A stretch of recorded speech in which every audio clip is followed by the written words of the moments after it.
So hi welcome to the channel Studyverse. आज हम लोग करने वाले हैं mitochondria which is another cell organelle. ठीक है, पिछले वीडियो में हमने देखा था ribosomes, endoplasmic reticulum and Golgi apparatus। आज हम लोग देखने वाले हैं माइटोकॉन्ड्रिया। माइटोकॉन्ड्रिया से शुरुआत करते हैं। Mitochondrion is a membrane enclosed organelle found in eukaryotic cells. ठीक है, माइटोकॉन्ड्रिया जो है वो मेम्ब्रेन एनक्लोज्ड ऑर्गेनेली है, यानी उसके पास मेम्ब्रेन है। And it is found in eukaryotic cells. Eukaryotic का मतलब nucleus is present. Nucleus present. ठीक है, यूकैरियोटिक मतलब nucleus is present. So mitochondria is membrane bound organelle which is found in eukaryotic cells। ये यहाँ पे हम लोग को माइटोकॉन्ड्रिया का डायग्राम दिया हुआ है। ठीक है, तो इसके पास दो मेम्ब्रेन है यहाँ पे, एक इनर मेम्ब्रेन है, ठीक है, और एक आउटर मेम्ब्रेन है। यहाँ पे जो स्पेस बच रहा है ये वाला, ये जो स्पेस है, ठीक है, इसको क्या लिखा हुआ है? Peri mitochondrial space. Peri mitochondrial space. Cristae, यहाँ पे क्रिस्टे दिए हुए हैं। सिस्टर्ने और क्रिस्टे पे कंफ्यूजन मत करना। सिस्टर्ने जो है वो गोल्जी apparatus और एंडोप्लाज्मिक रेटिकुलम में प्रेजेंट होता है। ये क्रिस्टे है। क्रिस्टे जो है वो सर्टेन फोल्डिंग्स होती है, ठीक है, जो माइटोकॉन्ड्रिया में प्रेजेंट होती है। ठीक है, तो क्रिस्टे मैंने बताया, क्रिस्टे जो है वो सर्टेन इनर फोल्डिंग्स होती है। ठीक है, देन यहाँ पे मैट्रिक्स दिया हुआ है, ये जो ब्लू कलर का भरा हुआ है यहाँ पे, ठीक है, इसको यहाँ पे मैट्रिक्स लिखा हुआ है। नेक्स्ट क्या बोल रहे हैं? Mitochondria are responsible for the production of most of the energy और एटीपी इन द सेल्स। ठीक है, तो ये अब एक मीम बन चुका है कि बायोलॉजी में हमको क्या याद रहता है? That mitochondria is the power house of the cell. तो यहाँ पे हम लोग वही पढ़ रहे हैं कि माइटोकॉन्ड्रिया जो है वो power house of the cell है। ठीक है, बोलते हैं उसको power house of the cell. क्यों बोलते हैं? क्योंकि it is responsible for production of most of the energy. Energy को हम लोग बायोलॉजी में एटीपी बोलते हैं। ठीक है, एटीपी होता है एडेनोसाइन ट्राइफॉस्फेट, हम लोग आगे पढ़ेंगे हायर क्लासेस में। ठीक है, तो एटीपी जो है वो एडेनोसाइन ट्राइफॉस्फेट होता है, जिसको हम लोग बेसिकली एनर्जी बोल सकते हैं। सो माइटोकॉन्ड्रिया जो है वो एटीपी या एनर्जी का प्रोडक्शन करता है, इसलिए we call mitochondria as power house of the cells. अब एनर्जी यहाँ पे क्यों प्रोड्यूस कर रहा है? क्योंकि सेल को फंक्शन करना है। जैसे हम लोग खाना खाते हैं तो उस खाने से वो खाना डाइजेस्ट होता है और उससे एनर्जी प्रोड्यूस होती है, जिससे हम लोग दिन भर काम कर पाते हैं। वैसे ही सेल को भी दिन भर काम करने के लिए, फंक्शन करने के लिए एनर्जी चाहिए। सो वो एनर्जी कौन बना के दे रहा है? Mitochondria, and that is why it is known as power house of the cell, जो कि बहुत बड़ा मीम बन चुका है। ठीक है, A mitochondrion is composed of two lipid membranes enclosing the matrix। ठीक है, तो हम लोग यहाँ पे देख सकते हैं कि ये मैट्रिक्स है, फिर दो मेम्ब्रेन है यहाँ पे, एक इनर मेम्ब्रेन और एक आउटर मेम्ब्रेन। ठीक है, तो वही बता रहे हैं यहाँ पे कि माइटोकॉन्ड्रिया जो वो compose of two lipid membranes. ठीक है, दोनों मेम्ब्रेन किससे बनी है? Lipid. So that is why it is known as lipid membranes enclosing the matrix. The inner membrane gets folded. Then next slide में आते हैं। सो क्या बोला? The inner membrane gets folded to form numerous cristae. Inner membrane जो होता है mitochondria में, वो बहुत सारे फोल्ड फॉर्म करता है और उस फोल्ड्स को हम लोग क्रिस्टे बोलते हैं। अभी मैंने बताया कि क्रिस्टे जो है वो foldings of the inner membrane. अगर हम लोग क्रिस्टे को बोलेंगे सिंपल वर्ड्स में, तो foldings of the inner membrane is known as cristae. Cristae are the main site of ATP production. So ATP produce कर रहा है माइटोकॉन्ड्रिया, लेकिन उसका मेन साइट जहां पे एटीपी प्रोड्यूस हो रहा है वो कौन है? Cristae. Mitochondrial matrix contains mitochondrial DNA and ribosomes. Yes, ठीक है, तो हम लोगों ने पढ़ा था कि राइबोसोम जो सेल के साइटोप्लाज्म में फैले रहते हैं। ठीक है, लेकिन दो सेल ऑर्गेनेलीज है सेल के अंदर, जिसके पास खुद का डीएनए होता है और खुद का राइबोसोम्स भी होता है। कौन कौन से हैं वो दो? पहला है क्लोरोप्लास्ट। क्लोरोप्लास्ट हमने पढ़ चुका है, उसमें भी हम लोग पढ़े थे that it consists of its own DNA and ribosomes. अब यहाँ पे माइटोकॉन्ड्रिया पढ़ रहे हैं, उसमें भी दिया है that it contains its own DNA and ribosomes. So यहाँ पे क्वेश्चन पूछ सकता है which two cell organelles consist of their own DNA and ribosomes. तो आंसर होगा माइटोकॉन्ड्रिया एंड क्लोरोप्लास्ट। ठीक है, नेक्स्ट आ जाते हैं हम लोग फंक्शंस ऑफ माइटोकॉन्ड्रिया में। फर्स्ट है they produce energy required for cells in the form of ATP. ठीक है, सेल्स को जो भी एनर्जी चाहिए रहता है वो माइटोकॉन्ड्रिया उसे बना के देता है इन the form of ATP. ATP का फुल फॉर्म होता है एडेनोसिन, एडेनोसाइन या एडेनोसिन ट्राई मतलब थ्री फॉस्फेट। ठीक है, ट्राइफॉस्फेट एटीपी होता है एडेनोसाइन ट्राइफॉस्फेट। सेकेंड पॉइंट क्या बोल रहा है, they also regulate the free calcium ion concentration in the cytosol. Very important function, they also regulate the free calcium ion concentration in the cytosol.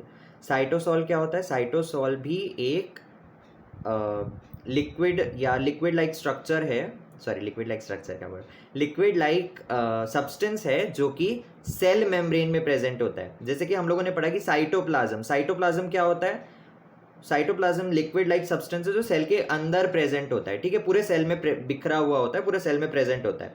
सो जो liquid like substance जो cell membrane में present होता है उसको हम लोग cytosol बोलते हैं। सो यहाँ पे माइटोकॉन्ड्रिया क्या कर रहे हैं, it regulate the free calcium ion concentration in the cytosol. So cell का स्ट्रक्चर जो है वो कैसे बना हुआ है, सेल जो है वो रिजिड है। ठीक है, रिजिड मतलब सॉलिड, सेल का एक स्ट्रक्चर होता है ना।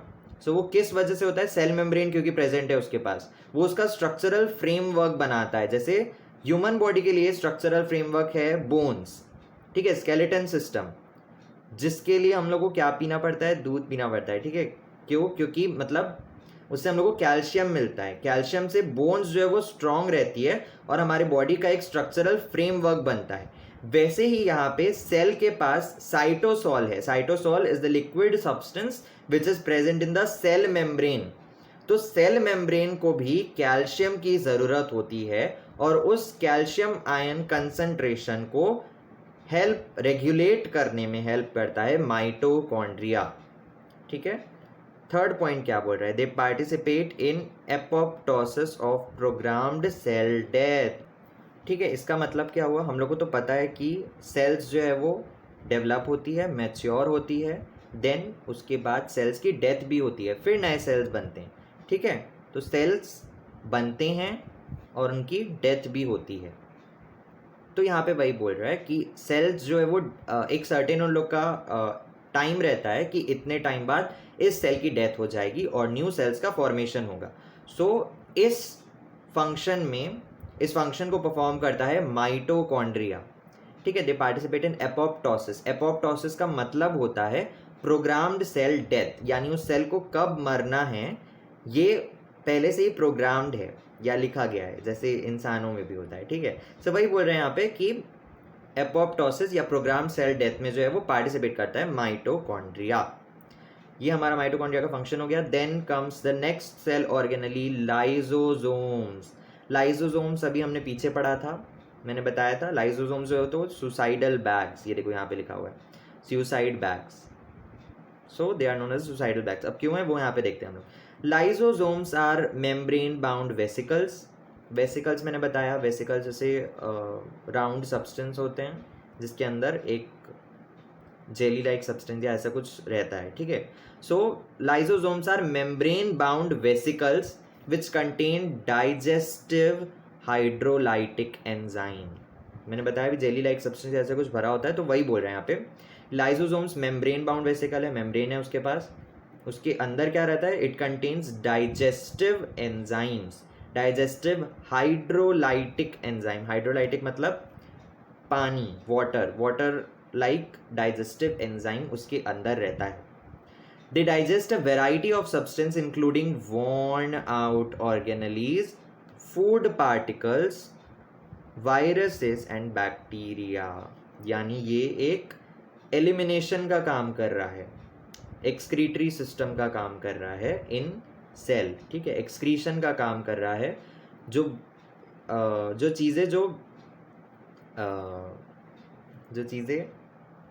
ठीक है ख़राब हो गई है, उन चीज़ों को वो बाहर ले जाता है।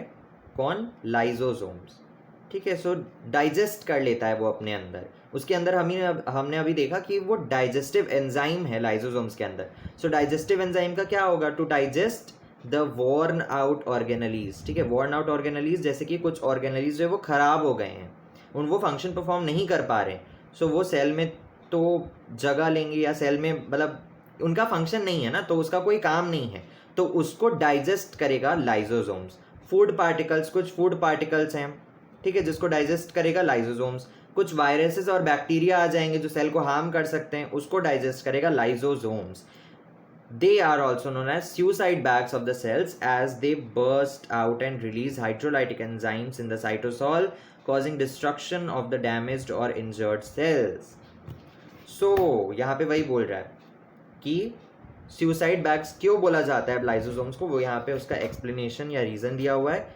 क्योंकि लाइजोसोम्स जो है वो फट जाते हैं और हाइड्रोलाइटिक एंजाइम जो उसके अंदर प्रेजेंट होता है उसको रिलीज कर देते हैं, ठीक है, causing destruction of the damaged और इंजर्ड सेल्स, जिसके वजह से, ठीक है, हाइड्रोलाइटिक एंजाइम उसके अंदर से निकला, तो जो इंजर्ड या डैमेज सेल्स थे साइटोसॉल में जो प्रेजेंट थे वो सारे डिस्ट्रॉय हो जाते हैं। यानी वो अपने साथ साथ, क्योंकि लाइसोसोम्स खुद फट रहा है, ठीक है, बर्स्ट आउट हो रहा है, सो लाइसोसोम्स तो रहा नहीं, लेकिन वो अपने साथ साथ बाकी जो डैमेज और इंजर्ड सेल्स है उसको भी ख़त्म कर देता है, ठीक है। मैंने अभी मैंने थोड़ा बोल दिया था कि लाइसोसोम जो एक्सक्रीटरी सिस्टम की तरह काम करता है, नहीं, एक्सक्रीटरी सिस्टम की तरह काम नहीं करता, वो डाइजेस्टिव सिस्टम की तरह काम करता है, क्योंकि ठीक है यहाँ पे डायरेक्ट लिखा हुआ है कि डाइजेस्टिव एंजाइम्स प्रेजेंट है उसमें, सो वो डाइजेस्टिव सिस्टम की तरह काम करता है। वो जो वॉर्न आउट ऑर्गेनलीज है, जो ऑर्गेनलीज खराब हो चुके हैं, वायरस, बैक्टीरिया, उन सबको डाइजेस्ट कर लेता है, ठीक है। देन हम लोग आ जाते हैं फंक्शंस ऑफ लाइसोसोम्स में। फंक्शंस ऑफ लाइसोसोम्स, पहला है they digest macromolecules by phagocytosis, so they provide protection to the cell against foreign substances, ठीक है। जो लाइसोसोम्स है वो डाइजेशन का काम कर रहा है of macromolecules by phagocytosis. Phagocytosis क्या होता है? जैसे कि हमने WBC वाइट ब्लड सेल्स में पढ़ा था, ठीक है। सपोज कि ये लाइसोसोम है, हम लोग कंसेप्ट वाले पे चलते हैं, यहाँ पे बनेगा नहीं, ठीक है। तो हम लोग फेगोसाइटोसिस ऑफ लाइसोसोम देख लेते हैं, हमारा अभी का लास्ट टॉपिक होगा, ठीक है। सो इसको हम लोग अच्छे से देख लेते हैं।